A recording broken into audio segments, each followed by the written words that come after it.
BMC चुनाव नजदीक आते ही सारी पार्टियां अब चुनावी खेल में अपना हाथ आजमाने की कोशिश में लग चुकी है। जहां पर राजनीतिक पार्टियां अलग अलग वार्ड में अपने कार्यालय खोले जा रही है ताकि वह अपनी पकड़ जमा पाए और आम जनता के पास जाकर उनकी समस्याओं को अपना मानकर उनसे नज़दीकियां बना पाए ताकि महानगर पालिका चुनाव में वो जीत सके। ऐसे ही खबर कांदिवली के वार्ड नंबर 27 से आया है, जो 26 वार्ड नंबर से जाना जाता था, जहां पर शिवसेना ने अपनी नई शाखा का उद्घाटन बीते रविवार को दामोनगर इलाके में किया है। जहां पर उद्घाटन में खुद महाराष्ट्र के परिवहन मंत्री एडवोकेट अनिल परब मौजूद रहे, जिन्होंने अपने हाथों से शाखा का उद्घाटन किया। वहीं दूसरी तरफ स्थानिक विधायक प्रकाश सुर्वे भी मौजूद रहे, जिन्होंने वार्ड नंबर 27 को वंचित वार्ड माना है। विधायक सुर्वे ने कहा कि यहाँ की स्थानिक भाजपा की नगर सेविका ने यहाँ के लोगों को मूलभूत सुविधाओं से वंचित रखा है।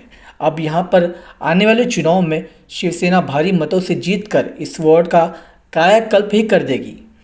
वही आपको बता दें कि इस वार्ड की पूरी जिम्मेदारी और शाखा की जिम्मेदारी सचिन केलकर के कंधों पर है। अब देखना यह है कि आने वाले चुनाव में शिवसेना सचिन केलकर को यहाँ की उम्मीदवारी देगी या फिर किसी और शिवसैनिक को। और आखिरकार कब वार्ड नंबर 27 के आम जनता को मूलभूत चीजें शाखा आपका खुला गया है, इस बारे में क्या कहना चाहेंगे? क्या ये आने वाली नगर सेवक के चुनाव में किस तरीके से आप परफॉर्मेंस कर पाएंगे? हमारे एक शाखा ऑलरेडी है, लेकिन वो ये वार्ड थोड़ा सा अलग टाइप में युवा का गया है। इसके लिए यहाँ के लोगों को वहाँ तक शाखा तक जाने के लिए आधा घंटा पौना घंटा चल के जाना पड़ता है। इसके लिए एक मध्यवर्ती कार्यालय होना चाहिए।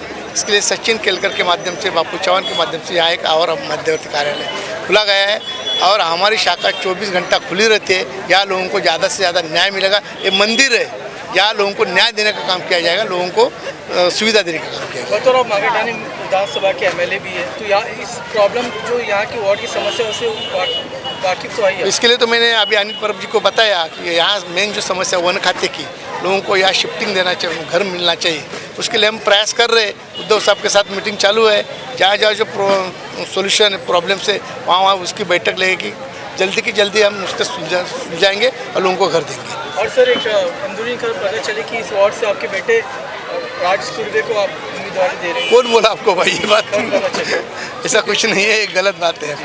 और सर, विलेज से लोखंड के जो रास्ता है उसके लिए क्या प्रॉब्लम है? वो रास्ते का काम चालू है, अलॉटमेंट चेंज करनी है। वो अलॉटमेंट चेंज करने का काम बीएमसी में चालू है। आने वाले में दिनों होकर वो रास्ता भी खुला हो जाएगा। चुनाव में को लेकर क्या प्लान है आपका? देखिए, हम इस शाखा का जो आज उद्घाटन हुआ है, कोई आने वाले चुनाव की तैयारी नहीं है। हमारी मुंबई में, महाराष्ट्र में हर जगह शिवसेना की शाखा होती है। बशर्ते यहाँ पे इस शाखा का उद्घाटन इसलिए किया गया है कि यहाँ का जो वार्ड है बहुत बड़ा है और लोगों को इस कोने से उस कोने जाने के लिए आधे से पौना घंटा लगता है। तो लोगों के बीच और शाखा के बीच में जो संपर्क का जो कम कारण होने की वजह से इधर यहाँ पे दूसरी शाखा खुली गई है कि ताकि लोग उनसे मिले, वहाँ पे उनका काम हो, इसीलिए। तो आपको लग रहा है कि जो बीजेपी की यहाँ की नगर सेविका पंडारिया, उनके अपक्ष में कोई, विपक्ष में कोई मजबूत चेहरा होगा शिवसेना के पास? देखिए, उनके विपक्ष में मजबूत चेहरा हमारा धनुष्यबानी है। हमारे बाला साहब ठाकरे का ही चेहरा है। जो वहाँ पे आ जाता है वहाँ पे शिवसेना का जीत होती है। तो हम विपक्ष में कोई चेहरा नहीं रखते, हम सिर्फ हमारा धनुष्यबान रखते हैं।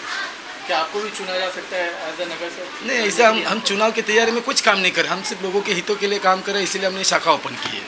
बैनरबाजी की तो जिस तरीके से बैनरबाजी आज की गई, इसको देखकर ऐसा लग रहा है कि जो एमएलए के बेटे राज सुर्वे वो यहाँ से उम्मीदवार ले सकते हैं। नहीं, बिल्कुल नहीं, ऐसी कोई चीज़ है। वो युवा नेता है और वो अपने उनके पापा के साथ में पूरे महागाठाना विधानसभा में पूरा घूम रहे हैं, लोगों को मिल रहे हैं, पक्ष का काम कर रहे हैं।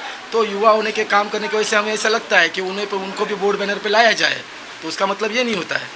आखिरी सवाल ये, अगर नगर सेवक शिवसेना के यहाँ से चुना गया तो क्या काम कर पाएंगे इस वार्ड में? भविष्य में अगर शिवसेना का नगर से चुना जाएगा ही और इस तरह से काम हुई गए। आप देखिए, मागाठाना में 7 में वार्ड में से 6 वार्ड शिवसेना ने जीत चुकी है और लगातार वार्ड जो है, ये सीट हमारी सीट पिछले इलेक्शन में 700 वोटों से हार गई थी।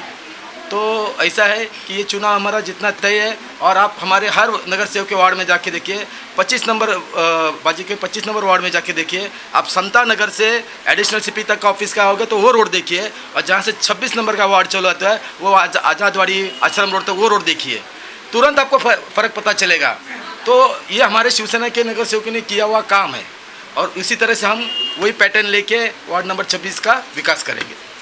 ये कार्यक्रम एक कार्यक्रम नहीं था, तो ये कार्यक्रम विकास के प्रति जनता की जो ओर होती है, विकास के प्रति जनता का जो आकर्षण होता है, वो आकर्षण आपको दिख रहा था। आज यहाँ पर जनता को पूरा विश्वास है, क्योंकि ये वन जमीन पे वसा हुआ ऐसा एक वार्ड है, इसमें 40% से ज़्यादा वन ज़मीन पे रहने वाले लोग हैं, आदिवासी वनवासी लोग हैं। 50 से 60% जो है चाल बस्ती झोपड़पट्टी झुग्गियों में रहने वाला रहवासी है। यहाँ तक विकास नहीं आया है, और ये विकास सिर्फ शिवसेना के माध्यम से हो सकता है। ये विश्वास उनको था, इसीलिए ये कार्यक्रम था, इसीलिए इस कार्यक्रम में इतनी भीड़ जुटी थी। आपने सवाल पूछा कि इस कार्यक्रम के अनुरोध से क्या किसे उम्मीदवारी दी जाएगी, तो शिवसेना की उम्मीदवारी ये सिर्फ शिवसेना पक्ष की अधिकृत होती है, और धनुष्यबाण ही उम्मीदवार होता है। यहाँ पर जो भी कोई पक्ष जिसको उम्मीदवारी देगा, फिर वो कोई युवा नेता हो, कोई ज्येष्ठ नेता हो, या कोई आम आदमी हो, पार्टी जिसे शिवसेना पक्ष और हमारे पक्ष प्रमुख उद्धव जी ठाकरे साहब, आदित्य ठाकरे साहब जिसे उम्मीदवारी देंगी, वही यहाँ का उम्मीदवार होगा। और हम आम जनता और शिवसेना के पदाधिकारी जो हैं, वो कभी भी, आज नहीं किसी भी इलेक्शन में कौन उम्मीदवार है इस लालसा में कभी बैठते नहीं हैं। हम सिर्फ शिवसेना ये 4 शब्द और धनुष्यबाण ये चिन्ह, इसे जानते हैं और इसके लिए काम करते हैं। तो इसीलिए यहाँ से उम्मीदवार कोई भी हो, जो पार्टी देगा, पक्ष देगा, वो उम्मीदवार, लेकिन शिवसेना का यहाँ उम्मीदवार धनुष्यबाण के चिन्ह पे विजयी होगा। इस बात की शाश्वती ग्वाही यहाँ की जनता ने आज इस कार्यक्रम में दी है।